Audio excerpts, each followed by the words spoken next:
High, Riaz মেকওভারে সবাইকে স্বাগত। আমাদের মেকআপের মধ্যে সবথেকে গুরুত্বপূর্ণ একটা জিনিস হলো আইশ্যাডো প্যালেট। আমাদের তো শুধু ইউজ করলে হবে না, আমাদের সেটাকে যত্ন করে রাখতে হবে। যত্ন করলে তবেই নাকি রত্ন পাওয়া যায়। তো প্রথমেই আমাদের কি করতে হবে, একটা ছিপি নিতে হবে কিংবা কোনো কিছু ঢাকনি নিতে হবে। তারপরে কি করতে হবে, একটা ফেশিয়াল টিস্যুর মধ্যে সেটাকে ভালো করে আটকে নিতে হবে। দিয়ে দেখো, আমি যেরকম করে ঘষে ঘষে পরিষ্কার করছি, তোমরা ঠিক এমন করেই ঘষে ঘষে পরিষ্কার করবে। পরিষ্কার করলে জিনিসটা নিট অ্যান্ড ক্লিন হয়ে যাবে। যখন তুমি দ্বিতীয়বার আবার যখন সেটাকে ব্যবহার করবে, তখন তোমার নিজেরও ভালো লাগবে, যার সামনে ইউজ করবে তারও ভালো লাগবে।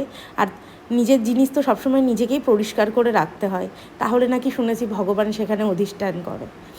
তো তোমরা সবসময় তোমাদের জিনিসপত্র নিট অ্যান্ড ক্লিন করে রাখবে। এবার কী করে ক্লিন করবে সেটাই আমি তোমাদের সঙ্গে শেয়ার করলাম। আমরা যদি এমনি ফেশিয়াল টিস্যু দিয়ে যদি শুধু পরিষ্কার করতে যেতাম, তাহলে কিন্তু আমরা পরিষ্কার করতে পারতাম না। প্লাস আমাদের যে আইশ্যাডোগুলো আছে সেগুলো সমস্তটাই আমাদের টিস্যুর মধ্যে লেগে যেত। তো যেরকম করে আমি দেখালাম, তোমরা সেরকম করে বাড়িতে ক্লিন করো।